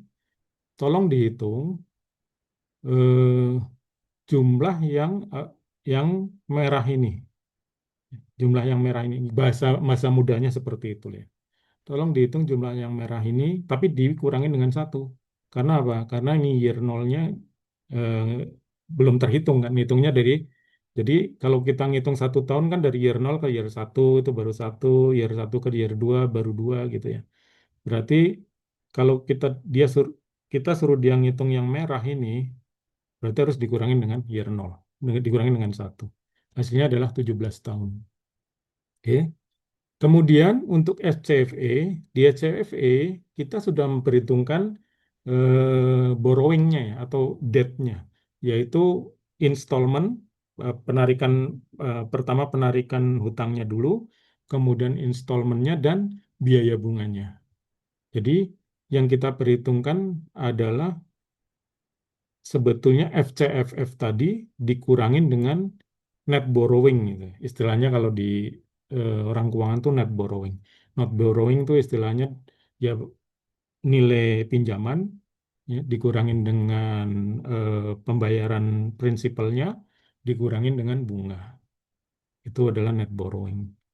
Oke, untuk setiap tahunnya kita hitung sehingga ketemu levered FCF. Levered FCF artinya apa? Cash flow yang sudah di leverage. Cash flow yang sudah di leverage adalah cash flow yang sudah dikurangin dengan biaya hutang, dengan unsur-unsur hutang. Itu sudah di leverage. Artinya sudah memperhitungkan kepentingan dari eh, pemberi pinjaman. Jadi tinggal tersisa kepentingan untuk pemegang ekuitas berapa. Nah, levered FCF-nya ketemu, kita diskon faktornya, tapi diskon faktornya ini tidak menggunakan WACC. Kita diskon faktornya menggunakan cost of equity 11,19 ya. Jadi diskon faktornya akan beda dengan yang di FCFF. Ya, ketemu discounted FCFF-nya seperti itu, rumus equity-nya sama, ya, IRR, rumus equity IRR-nya sama, IRR dari levered ini, levered cash flow ini, ketemu 15,02%. Equity NPV-nya, hitungannya rumusnya juga sama, ketemu 78,392. Equity payback period-nya, hitungannya sama, count if, ya. Jadi hitung yang merah dikurangi dengan satu. Oke, ketemu 20 tahun. Nah, ukuran visible atau enggak visible, ini kalau profitability index, visible-nya itu di atas satu, nanti di executive summary ada ya, project untuk IRR, visible-nya kalau di atas WACC, project NPV, visible-nya kalau lebih dari nol. Kalau payback period-nya, visible-nya kalau di bawah jangka waktu proyeksi. Atau mungkin kalau manajemen ya dia punya harapan-harapan lain gitu ya. Gue mau project payback periodnya di bawah 10 tahun misalnya gitu. Kalau di atas 10 tahun berarti nggak visible. Nah, itu mungkin bisa aja seperti itu. Oke, kemudian financial ratio hitungannya seperti ini, accumulated discounted FCFF dibagi dengan PV investment, ROI-nya sampai tahun ke-50 adalah 69%. Jadi tiap tahun ROI pasti berubah ya. Karena cash flow-nya juga berubah, sehingga ROI-nya berubah. Tapi setelah sampai 50 tahun ROI-nya itu adalah 69,20%.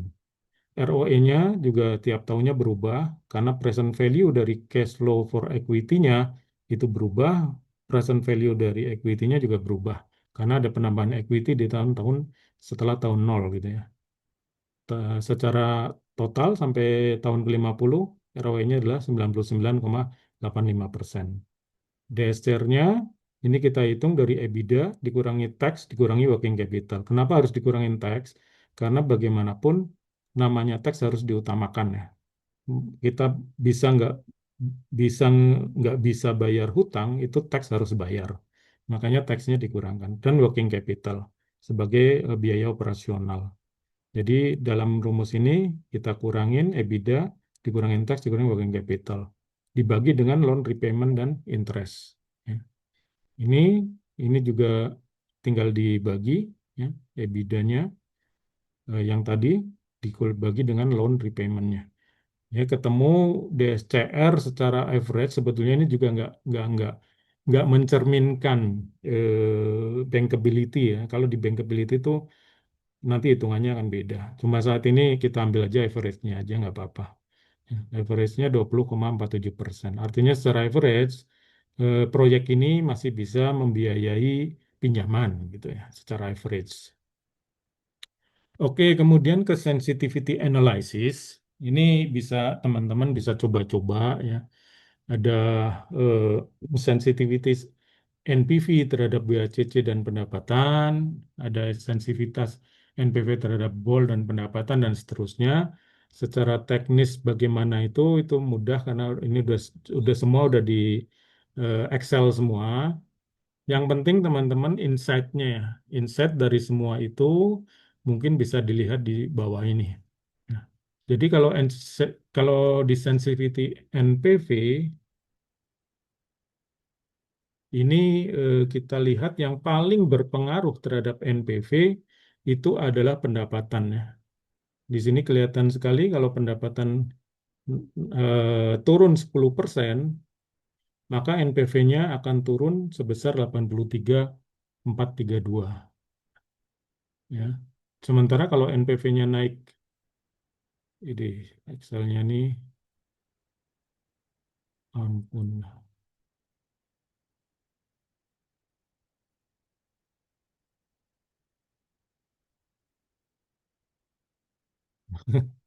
Antara menggerakkan kursor dengan hasilnya lambat.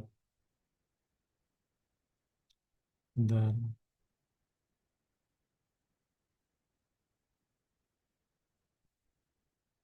jadi ini kesimpulan yang mungkin bisa di apa istilahnya insight-nya gitu ya. Aduh, aduh, ampun.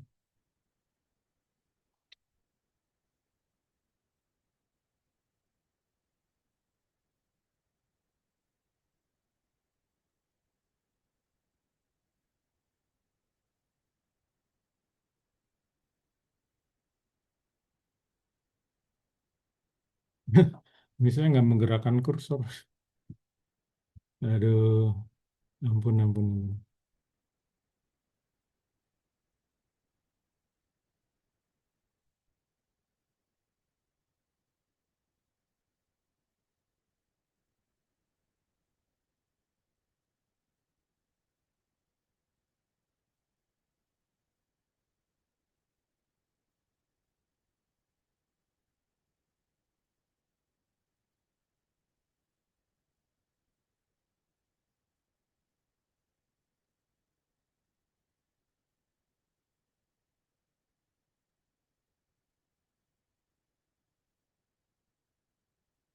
Ah, ampun Excelnya ini. Aduh, maaf nih teman-teman nih. Excelnya jadi nggak bisa dikendalikan nih. Aduh,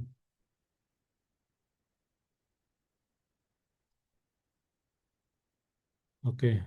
Saya nggak perbesar, takutnya kayak tadi lagi. Ini kelihatan ya teman-teman ya. Jadi di sini kelihatan bahwa yang paling berpengaruh terhadap NPV itu adalah pendapatan. Ya. Jadi kalau pendapatan turunnya 80, turun 10%, dia akan menurunkan NPV-nya sebesar 83.432. Sementara kalau naik 10%, naikin NPV-nya 83.432. Ya. Sementara untuk IRR juga sama, pendapatan yang paling sensitif mempengaruhi NPV. Dari payback period juga kelihatan bahwa pendapatan yang paling sensitif. Artinya apa? Kalau dilihat dari sini, bahwa CAPEX, BOTL maupun BOL, meskipun mempunyai pengaruh terhadap NPV, IRR, dan payback period, tetapi pengaruh paling besarnya itu adalah di pendapatan. Jadi memang harus, kalau dalam realitinya, BUP atau perusahaan harus menjaga supaya jangan sampai terjadi gejolak pendapatan, terutama gejolak negatif gitu ya, dari pendapatan. Kalau CAPEX masih sangat longgar, CAPEX masih sangat longgar.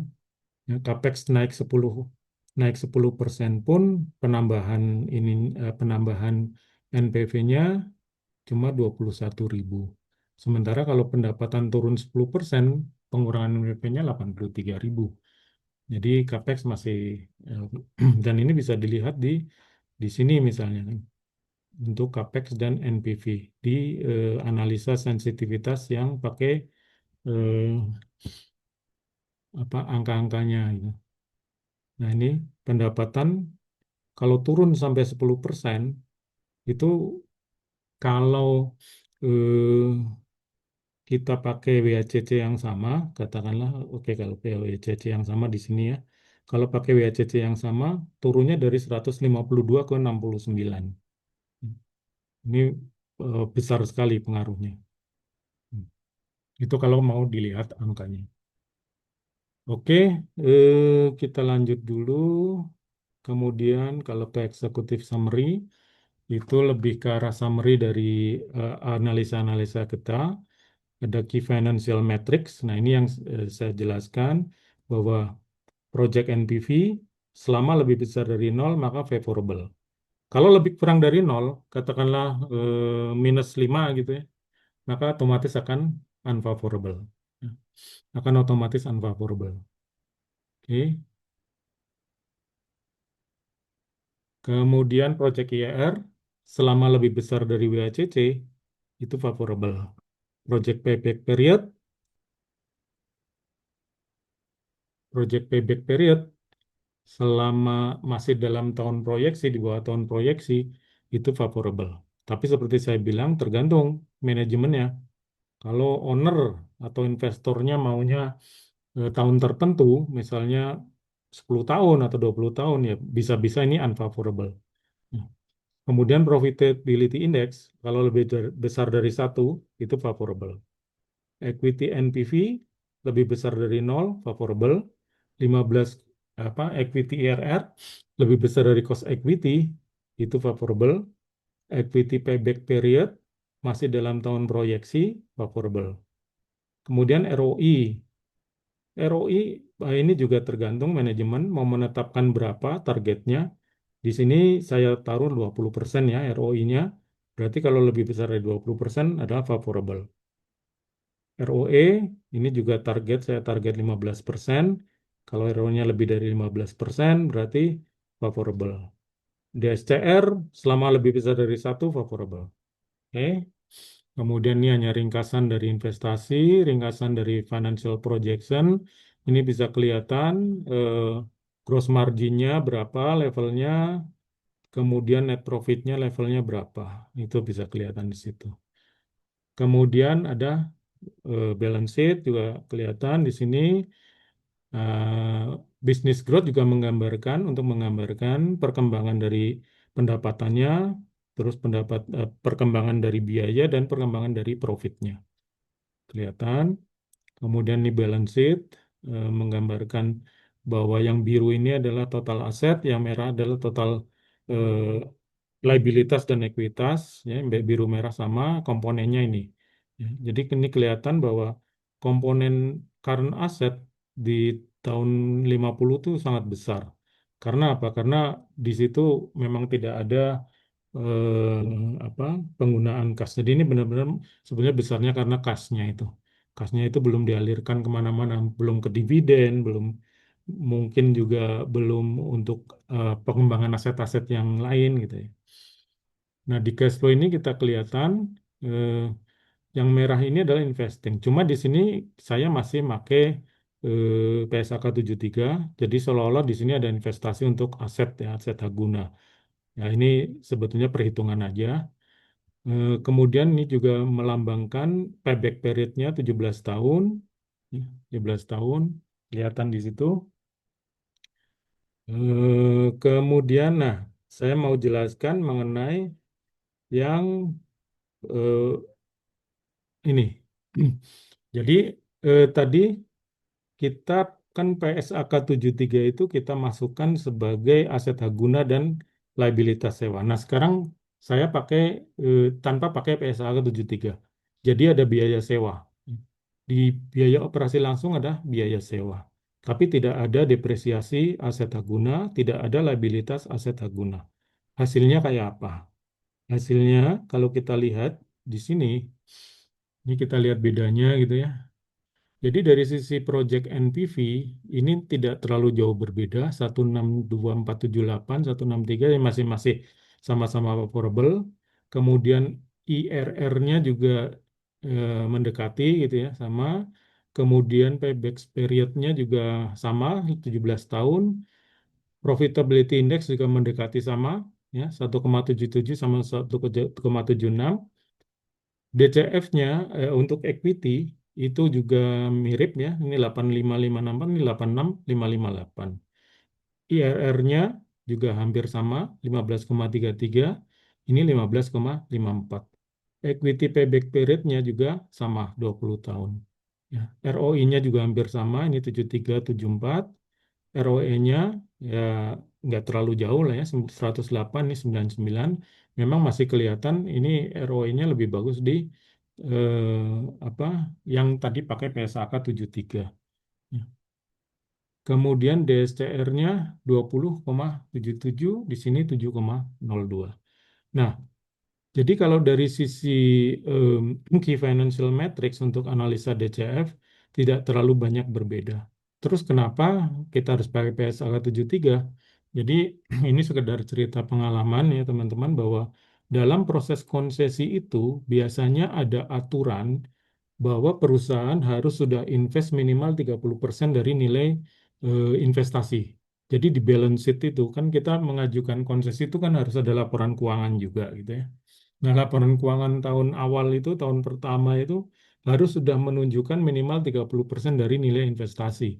Nah, salah satu cara kan nggak mungkin. Misalnya, katakanlah kita baru ngajuin apa, konsesi dan kita belum operasional, masuk kita harus beli peralatan-peralatan secara lengkap. Kan nggak memungkinkan gitu ya.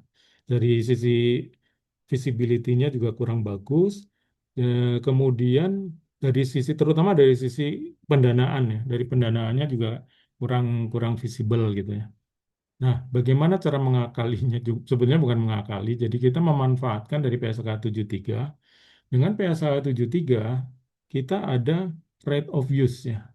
Rate of use atau aset aset hak guna. Nah, aset hak guna itu kan di balance sheet kan kelihatan ya sebagai aset gitu. Artinya total asetnya kalau kita lihat di sini dari perhitungan awal kita yang pakai PSK tiga, kita lihat total asetnya di tahun pertama itu 147 miliar. 147,366. Sementara kalau kita tidak pakai PSAK tiga, ya total asetnya hanya 119 miliar. Jadi bedanya lumayan ya, 147 dengan 119, hampir ya mendekati 25% lah ya. Gitu. Nah, Eh, dari yang sudah kami lakukan dulu gitu ya, ini bisa diterima di panitia lelang di apa eh, kementerian ya, di Kementerian Kemenhub bisa diterima sebagai nilai aset sesuai dengan batasan 30% itu gitu ya. Nah, itu salah satu alat kita supaya proses pengajuan konsesi itu bisa berjalan dengan baik. Meskipun sebetulnya kita belum punya asetnya, kita hanya punya perjanjian ya. Tapi perjanjian itu kan memang secara accounting harus dibukukan kan, harus dibukukan sebagai right of use atau aset hak guna gitu. Itu kira-kira seperti itu. Tapi dari sisi kelayakan, dari sisi financial metric, key financial metric nggak terlalu banyak berbeda. Jadi kalau teman-teman nggak ada kepentingan untuk pengajuan konsesi bahwa analisa kelayakan ini hanya untuk menilai kelayakan secara operasional bisnis, itu bisa pakai perhitungan yang di ini dua ini, ya, yang di orange ini. Ini nyambung juga, nyambung dengan yang sudah kita hitung tadi. Semuanya nyambung. Dari investasi, dari financing. Oh, kalau financing udah saya pisahkan ya, dari investasi, dari OPEX itu semuanya nyambung. Jadi financing udah saya pisahkan, projection udah saya pisahkan, DCF sudah saya pisahkan, dan executive summary sudah saya pisahkan. Di executive summary pun kita lihat payback periodnya juga sama, 17 tahun ya. Di sini 17 tahun, di yang hanya sewa, ini sewa juga 17 tahun. Cuma kelihatan sekali di investasi ini. Di investasi ini seolah-olah di sini ada investasi besar gitu ya, yang pakai WSAK 73. Padahal di realitinya, kalau kita pakai sewa, itu nggak ada investasi itu. Tapi payback periodnya tetap sama. Oke, teman-teman, semoga penjelasan kita bisa memberikan insight dan bisa memberikan apa apa ya? Oh, oke. Kalau gitu berarti ada strategi-strategi yang harus dilakukan dalam kita menyusun financial modeling analisa kelayakan investasi. Kira-kira begitu. Teman-teman, mungkin ada pertanyaan, silahkan. Kalau ada pertanyaan,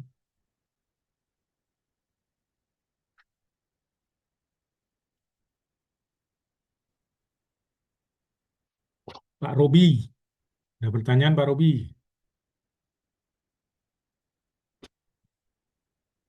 silahkan.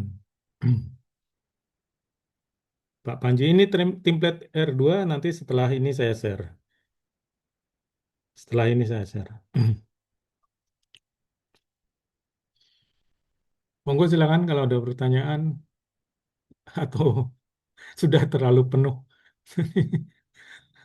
Tapi teman-teman nanti kalau ada hal-hal yang perlu ditanyakan dalam implementasi atau pemanfaatan template ini dalam analisa kelayakan investasi yang teman-teman lakukan, silakan bisa kita bisa diskusi, ya, kita bisa diskusi.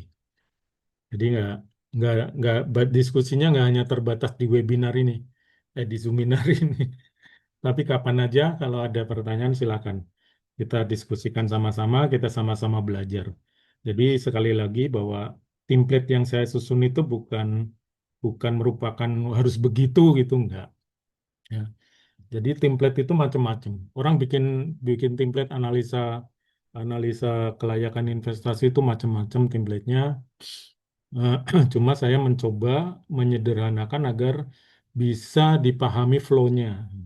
Bisa dipahami flow-nya, sehingga nanti teman-teman kalau sudah paham, mau di kayak gimanain, mau strukturnya kayak gimana itu bisa, bisa dikerjakan. Kira-kira seperti itu harapan saya. Masih, Bu. Ya, ya, ya, ya. Oke. Ya memang nggak semuanya paham dengan bisnis pelabuhan,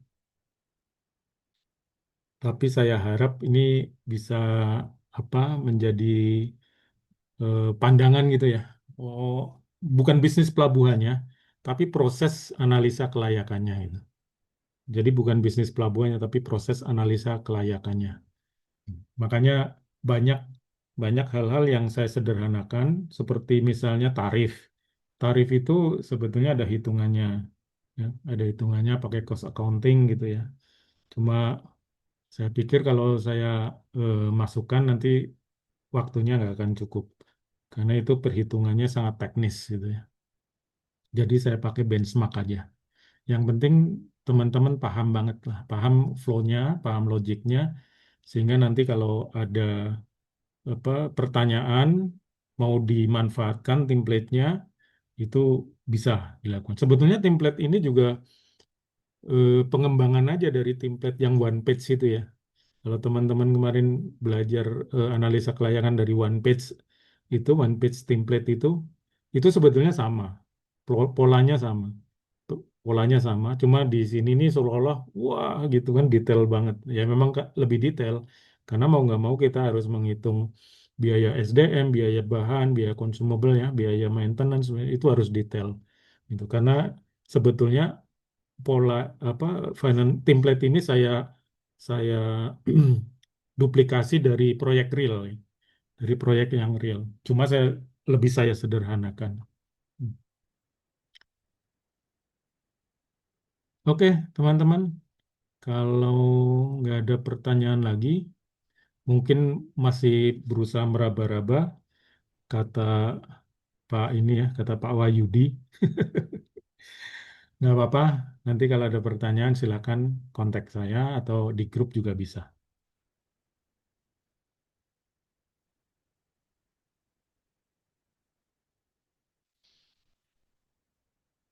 Mbak Suparti masih online? Masih, Pak. Makasih. Ada kebingungan nggak Mbak Suparti?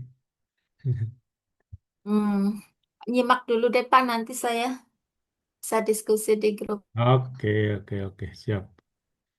Siap, siap. Nanti saya coba kalau waktunya memungkinkan, saya coba mungkin ada ide mau bisnis apa yang mau dibikin gitu. Nanti saya coba bikinkan. Karena selama ini yang saya modelingnya sangat lengkap itu ya di pelabuhan ya. Meskipun ada juga modeling untuk WTE, waste to energy ya, renewable energy gitu. Kayak kemarin saya janji mau ini ya, mau share yang renewable energy yang saya bikin sama teman. Jadi teman ini memang dia bergerak sudah melakukan pilot project untuk bikin biomas dan kebetulan beliau mau ke Arab Saudi minta dibikinkan analisa kelayakan gitulah. Nah, saya pakai one page. Saya pakai one page analisa kelayakan dan itu dipresentasikan di sana benar-benar dan ya mudah-mudahan saja nanti memberikan hasil. Itu nanti saya share. Saya janji kemarin kan, saya lupa kemarin mau share. Tapi nanti saya share di grup ya. Saya share di grup Bedah Finmod, bukan di grup Finance Update. Karena eh, saya pikir sih bukan saya membedakan, cuma ya kalau nggak semua orang butuh gitu ya. Jadi yang butuh aja yang saya share. Ya saya anggap yang teman-teman yang ikut webinar saat ini ya saya anggap inilah membutuhkan. Oke teman-teman, kalau nggak ada pertanyaan lagi, kita tutup dulu Zoominar malam ini. Terima kasih banyak atas waktu dan segala usaha ikhtiar Bapak Ibu malam ini mau untuk mendengarkan ocehan saya. Semoga harapan saya semoga bermanfaat. Oke, selamat malam Makasih, Bapak Ibu Pak. sekalian. Ya, Ya, Assalamualaikum makasih, warahmatullahi Mas Yan. wabarakatuh. Makasih, teman-teman semua.